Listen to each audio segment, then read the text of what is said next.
ये शिव पुराण है। इसी कारण ये दिन परम पवित्र महान से महान होगा। आज की ये तिथि शिवरात्रि के नाम से विख्यात होकर मेरे लिए परम प्रिय होगी। और तीनों को तीन विभाग दे रखे हैं, शंकर जी को संहार करने का, विष्णु जी को पालन करने का और ब्रह्मा जी को सृष्टि रचने का। ये ब्रह्मा जी अगर पैदा करना बंद कर देगा, विष्णु जी अगर पालन करना बंद कर देगा, सृष्टि संहार करना बंद कर दे तो वो खाएगा क्या। जानवी, स्वागत है आपका ऐसे न्यूज़ राजस्थान में। दर्शकों, महाशिवरात्रि आने वाली है और इस पावन पर्व पर एक गहन पड़ताल के जरिए हम जानेंगे कि क्या शिवजी ही सबसे बड़े महासंहारक हैं। आखिर महाशिवरात्रि का मतलब क्या है? क्या शिवजी से भी बड़ा कोई महासंहारक है? तो बने रहिए हमारे साथ इस गहन पड़ताल में। अभी हम मौजूद हैं सतलोक आश्रम में। यहाँ एक आध्यात्मिक प्रदर्शनी लगाई गई है जिसमें शास्त्रों का अंबार लगा हुआ है। चलिए हम जानेंगे कि इन शास्त्रों में क्या लिखा है और क्या है सच्चाई। बने रहिए हमारे साथ। यहाँ पर कुछ लोग हमारे साथ मौजूद हैं, आइए जानते हैं उनके क्या विचार है। नमस्कार सर। नमस्कार। क्या नाम है जी आपका? मेरा हेमराज है। सर, हम आपसे जानना चाहते हैं कि आपको क्या लगता है, क्या शिवजी ही महासंहारक है या वो भी किसी के अधीन है? क्या कोई उनसे भी बड़ा महासंहारक मौजूद है? जी हाँ, शिवजी से भी बड़ा संहार है। वो शिवजी के अधीन सिर्फ तमोगुण है। उनके पिता है ज्योतिरंजन काल, जिनको गीता जी में अक्षर पुरुष कहा गया है, सरपुरुष कहा गया है। वही उनसे ऊपर संहार करता काल है। तो क्या सर वो महासंहारक है? हाँ, काल महासंहार है। मतलब शिव जी उनके बेटे हैं और पिता है सरपुरुष है, जिनके कारण महाप्रलय आती है। जिनके कारण महाप्रलय आती है। बहुत बहुत धन्यवाद सर आपका। धन्यवाद। तो दर्शकों, हमने काफ़ी सारे लोगों से यहाँ पर पूछा और सबका एक ही जवाब है कि शिवजी से भी बड़ा कोई महासंहारक है। तो दर्शकों, अब हम प्रदर्शनी में पहुँच चुके हैं जो कि सतलोक आश्रम सोजत में आध्यात्मिक प्रदर्शनी लगाई गई थी। यहाँ पर काफ़ी सारे ग्रंथ आप देख सकते हैं रखे हुए हैं। तो अब हम जानेंगे कि क्या इन ग्रंथों में लिखा हुआ है, क्या वाकई में शिवजी से भी बड़ा कोई महासंहारक है जो कि महाप्रलय लाता है। तो दर्शकों, हमारे साथ यहाँ पर सतलोक आश्रम के जो प्रदर्शनी सेवादार हैं वो जुड़ चुके हैं। आइए उनसे जानते हैं कि आखिर ये जो महाशिवरात्रि है ये किस उपलक्ष्य में मनाई जाती है। नमस्कार सर। नमस्कार जी। क्या नाम है जी आपका? शिवराज दास। सर, आप हमें बताइए कि ये जो महाशिवरात्रि आने वाली है फरवरी के माह में, ये किस उपलक्ष्य में मनाई जाती है? ये महाशिवरात्रि है ना, एक समय ब्रह्मा और विष्णु जी के यहाँ ब्रह्मा जी अपने ब्रह्मलोक से आए और विष्णु भगवान से बोला कि तू कैसे लेट रहा है, मैं तेरा पिता आया हूँ। तो विष्णु जी ने बोला कि मैं तेरा पिता हूँ, तो मेरी नाभि कमल से पैदा हुआ है। तो दोनों के बीच में ऐसी बातों में झगड़ा हो गया तो इतना भयंकर झगड़ा हुआ कि ऊपर से सारे देवलोक से सारे देवता विमानों में बैठकर वहाँ आए और फूलों की वर्षा करने लगे कि हाँ खूब लड़ो आप लोग। इसी बीच में काल भगवान ने सोचा कि ये तो बहुत भयंकर युद्ध हो रहा है दोनों के बीच में। तो दोनों के बीच में उन्होंने एक तेजोमय लिंग यानी ज्योतिर्मय लिंग एक प्रकट कर दिया। तो वह दोनों उसका ओर शोर ढूंढने लगे। उसी पीरियड में शंकर भगवान वहाँ प्रकट हुए, काल भगवान शंकर भगवान के रूप में। इसका प्रमाण शिव पुराण में है। ये शिव पुराण है, सचित्र मोटा टाइप है, गीता प्रेस गोरखपुर से। इसका प्रमाण है विद्येश्वर संहिता पृष्ठ 45 पे। महेश्वर बोले यानी काल भगवान बोले, पुत्रों आज का दिन एक महान दिन है। इसमें तुम्हारे द्वारा आज मेरी पूजा हुई है, इससे मैं तुम लोगों पर बहुत प्रसन्न हूँ। इसी कारण ये दिन परम पवित्र महान से महान होगा। आज की ये तिथि शिवरात्रि के नाम से विख्यात होकर मेरे लिए परम प्रिय होगी। इसके समय में जो मेरी इसका आकृति से रहित निराकार स्वरूप प्रतीक बेर या इसकी पूजा करेगा, वह पुरुष जगत की सृष्टि का पालन अर्थात कार्य भी कर सकता है। तो वो तेजो में जो लिंग था, उन दोनों ने उसका ओर शोर किया और उसका पश्चाताप किया। उससे शंकर भगवान ने प्रसन्न होकर दोनों पुत्र से बोले कि पुत्रों आज तुमने इसका जो मेरा जो पूजा किया है, इससे मैं बहुत प्रसन्न हूँ और आज का ये दिन शिवरात्रि का दिन महान दिन माना जाएगा, इसीलिए शिवरात्रि मानते हैं। पर सर, क्या वो जो वहाँ पर आप कह रहे हैं शिवजी वहाँ पर प्रकट हुए, तो क्या वो वाकई में शिवजी थे? नहीं, वो काल भगवान थे। इनके पिता ब्रह्मा विष्णु महेश के पिता थे। इनको सर, ये बात आप कैसे कह सकते हैं? इनका प्रमाण भी इस शिव पुराण में है। वही रुद्र संहिता अध्याय 6 पृष्ठ 221 पर। एक समय ऐसा निश्चित करके शिव और शक्ति के सर्वव्यापी परमेश्वर शिव ने अपने वाम अंग से 10वें अंग पर अमृत मल दिया। फिर तो वहाँ से एक पुरुष प्रकट हुआ जो तीनों लोकों में अधिक सुंदर था। फिर शिव ने कहा कि वत्स व्यापक होने के कारण तुम्हारा विष्णु नाम विख्यात हुआ। तो विष्णु जी यहाँ से पैदा हुए। फिर ब्रह्मा जी ने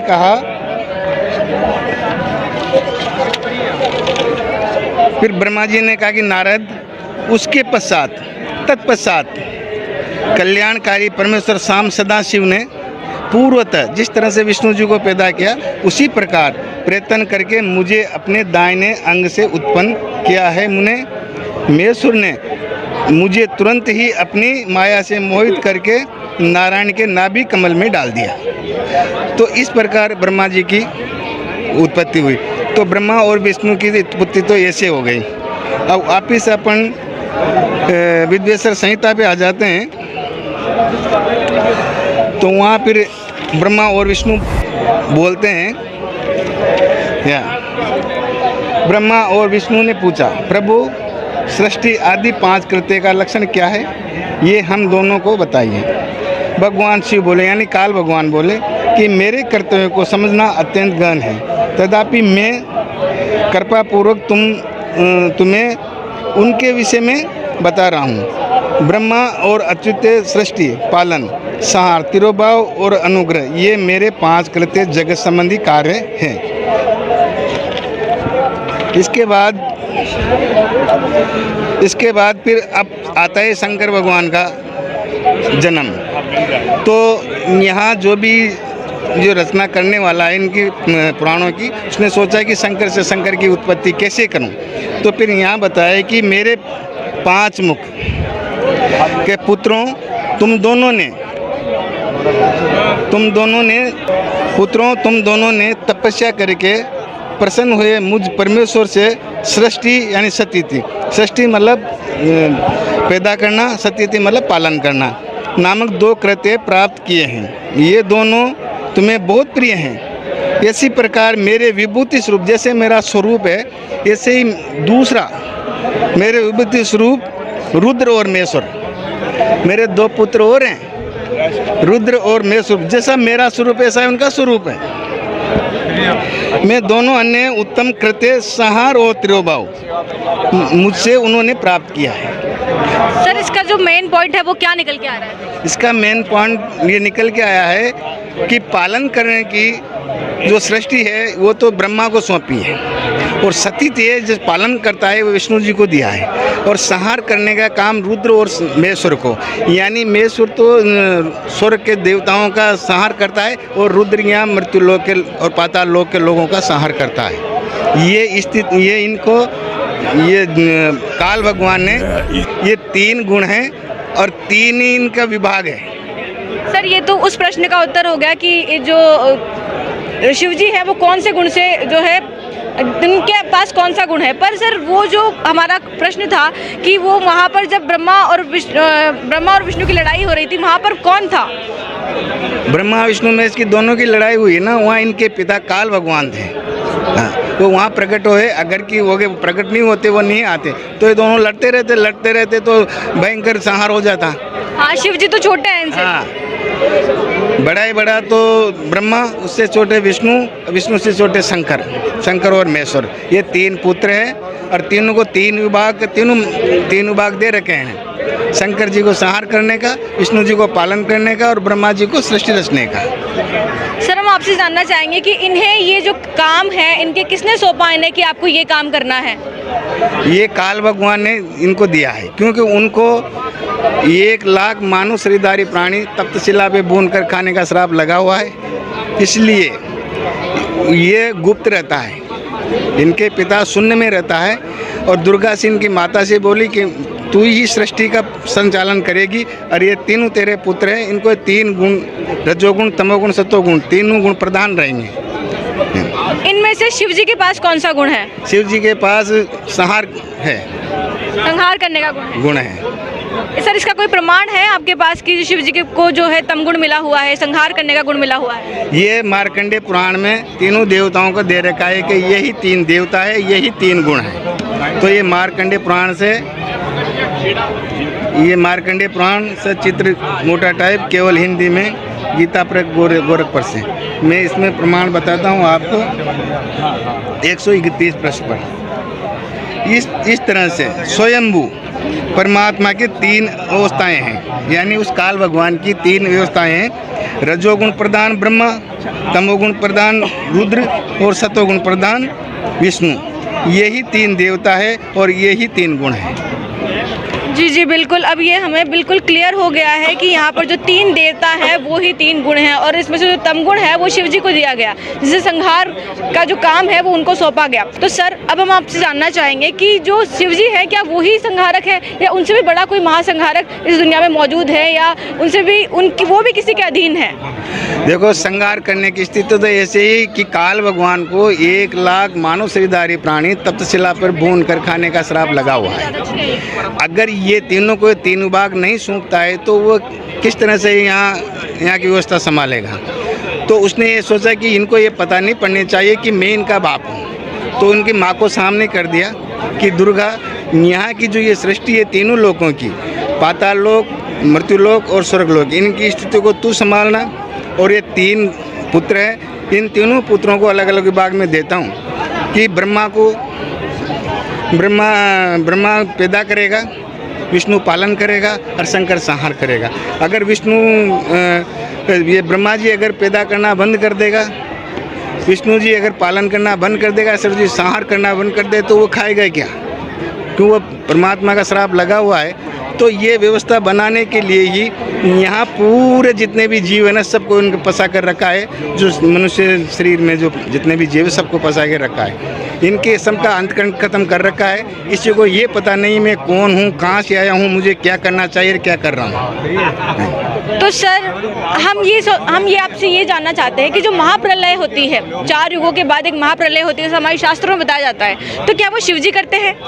नहीं, वो शिव जी नहीं करते हैं, वो काल भगवान करते हैं। जैसे 21 ब्रह्मांड है, हर एक ब्रह्मांड का एक प्रलय होता है। जब एक ब्रह्मांड में एक प्रलय होता है ना, तो सब जीवों को दुर्गा अपने शरीर में समेट लेती है और दूसरा ब्रह्मांड में चले जाते हैं। ये ब्रह्मांड ऐसे पत्थर की तरह पड़ा रह जाता है, फिर उसमें जाके पूरी सृष्टि करते हैं। ऐसे ही फिर उसका होगा प्रलय होगा, तो वो दूसरे में, तीसरे में, चौथे में, से मतलब 20 होगा। फिर जो महाप्रलय होगा उसमें सब जीवों को समेट करके इनका भी मृत्यु और इनकी भी मृत्यु होती है, दुर्गा और काल की। लेकिन इनकी मृत्यु में, अपनी मृत्यु में रात दिन का फर्क है। जैसे सर्प कांसली छोड़ता है ना, इसी प्रकार से इनकी वो शरीर से एक परत उतर जाती है और इनका जवान रूप निकल जाता है। तो दुर्गा और ये वापस जवान हो जाते हैं। तो सर आप कहना चाहते हैं कि हम जैसे लोग जो हैं वो हमेशा जन्म मृत्यु में ही फंसे रहते हैं? हाँ, ये जब तक परमात्मा का सच्चा ज्ञान या सतभक्ति आप नहीं करोगे, तब तक यहाँ जन्म मरण में 84 लाख योनि में, क्योंकि इसने 28 लाख नरक बना रखे हैं। एक नरक की शाखा में 5,000 शाखा है एक नरक की। वह इस मनुष्य जीवन के लिए वो भी कम पड़ गई, तो इसने अलग से 84 लाख योनि और बना दी। बोला इसको भी भुगत तू। अब एक बार मनुष्य जीवन मिलने के बाद 220 बार कलयुग, 220 बार सतयुग, 220 बार त्रेता, 220 बार, ये चारों युग 220 बार खत्म हो जाएंगे, तब जाके वापस मनुष्य जीवन मिलेगा, तब जाके वापस मनुष्य जीवन आएगा। इतनी योनियाँ हैं, क्योंकि 84 लाख योनि, ज़्यादा से ज़्यादा 10-20 योनियों को जानते हैं। कितनी योनियाँ हैं ये हम अंदाज़ा नहीं लगा सकते, खाली वही जानता है कि 84 लाख योनि कैसे बनाई है। सर हम आपसे जानना चाहते हैं कि इससे हमें पता चलता है कि जो मनुष्य जीवन है वो बहुत ही ज़्यादा जो है इम्पोर्टेंट है, हमें इसे गंवाना नहीं चाहिए। तो सर हमें क्या करना चाहिए कि हम जो है ये जन्म मरण के चक्र से छूट जाएं? कुछ ऐसा है हमारे शास्त्रों में प्रमाणित कि हम जो है इस जन्म मरण के चक्र से छूट सकते हैं या मोक्ष प्राप्ति कर सकते हैं? देखो जी, मनुष्य जीवन सिर्फ मोक्ष के लिए दिया है, ये तो आपको मनुष्य जीवन भी नहीं देता। लेकिन परमात्मा ने इसने 1 लाख मनुष्य जीवनधारी प्राणी तपशिला पे भून कर खाने का श्राप दिया है ना, तो इसकी मजबूरी है इसको मनुष्य जीवन देना। तो परमात्मा ने श्राप इसलिए दिया है कि अगर ये मनुष्य जीवन नहीं देगा तो मेरे बच्चे वापस नहीं आएंगे, इसलिए ये मनुष्य जीवन दिया है। तो ये मनुष्य जीवन सिर्फ मोक्ष के लिए ही है। इसका कोई मतलब नहीं है। चाहे आप यहाँ 10 फैक्ट्री डालो या 50 फैक्ट्री डालो, सब यहीं रह जाएगी, कोई साथ में नहीं जाने वाला।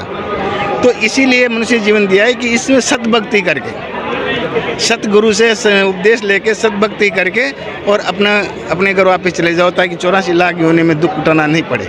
इसीलिए परमात्मा सतभक्ति देते हैं। सर, हम आपसे जानना चाहेंगे कि आपने जो भी ये प्रमाण बताए, तो आपको इतनी जानकारी कहाँ से हुई और आप किस सदगुरु की बात कर रहे हैं, किसकी शरण में जाना चाहिए? देखो जी, कबीर साहब 400 वर्ष पहले आए थे, उन्होंने एक से बढ़ के एक अनेक बाणियाँ बोली है क्या, कि इतनी बाणी बोल दी जैसे बालू रेत, लेकिन इस प्यारे जीव के एक ना एक। मैंने इतनी बाणियाँ बोली है कबीर साहब ने, यहाँ से निकलने के लिए सब कुछ बताया उन्होंने। तो वह पूर्ण परमात्मा थे, लेकिन उस टाइम क्या है कि सब अनपढ़ थे, उनकी भाषा को समझ में नहीं पाए। बड़े बड़े ऋषि मुनि थे, ये संस्कृत पढ़ने का इन्हीं को अधिकार था और किसी को अधिकार था ही नहीं। तो ये गलत बोले, फिर भी तालियां पीट देते, लोग इनको विजय कर देते। तो परमात्मा ने फिर बोला कि आज के बाद मैं आदेश दे के जा रहा हूँ कि 5555 जब कलयुग बीत जाए और महापुरुष परवान से जग तारण उपाय, मैं फिर वापस लौट के आऊँगा, जब सारे मेरे बच्चे सब पढ़े लिखे होंगे। हाँ, मेरे बच्चे सब पढ़े लिखे होंगे, सामने शास्त्र रहेगा और मैं जो बताऊँगा वो शास्त्र खोल के देखेगा, उसमें सब कुछ रहेगा। सामने जब वो चीज़ मिलेगी तो ये ऋषि मुनि महात्माओं के इनकी सब पोल पट्टी खुल जाएगी, सब मेरे बच्चे शिक्षित हो जाएंगे और सद्भक्ति लेके अपने गृहस्थ स्थान चले जाएंगे। सर, आपको हमने पहले भी आपसे पूछा कि आपको ये जो ज्ञान है वो किसने बताया है और कौन है वो सदगुरु? देखो, ये ज्ञान है प्रेजेंट टाइम में संत रामपाल जी महाराज जी हरियाणा वाले, तो उन्होंने पूरे शास्त्र खोल के ज्ञान बताया। धीरे धीरे सन 94 से वो बता रहे हैं, धीरे धीरे प्रचार हुआ, पहले कितने हुए फिर कितने हुए, आज की तारीख में कम से कम उनके करोड़ों अनुयायी हैं। उन्होंने पूरे शास्त्रों से, हर धर्म के शास्त्रों से निकाल के कि मूल चीज़ क्या है। ये नहीं है कि हिंदू के शास्त्र से निकाल के मुसलमान को बता रहे, नहीं, मुस्लिम धर्म के शास्त्रों से मुस्लिम धर्म वालों को बता रहे कि आपके शास्त्र में लिखा क्या है और आप लोग बता क्या रहे हो, इसलिए तो आप दुख उठा रहे हो। जैसे ईसाइयों को बताया, ऐसे ही हिंदुओं को बताया, जैसे ही जैनों को बताया, जितने भी यहाँ धर्म चल रहे हैं ना, सबको अकॉर्डिंग उनके शास्त्रों से परमात्मा ने बताया। वो कोई किसी का धर्म परिवर्तन नहीं करते, तो ये बोलते हैं कि मेरे बच्चे इस ज्ञान को समझ के और मेरे पास वापस आ जाए। बहुत बहुत धन्यवाद सर आपका हमसे जुड़ने के लिए। हमने सभी प्रमाण देखे और आपने भी जाना कि सत्य क्या है। दर्शकों, आपको ये वीडियो कैसी लगी, आपको ये प्रमाण कैसे लगे, हमें कमेंट बॉक्स में ज़रूर बताइए। आपके कोई सवालात हो तो भी हमें कमेंट बॉक्स में ज़रूर बताइए। तब तक के लिए धन्यवाद, बने रहिए हमारे साथ।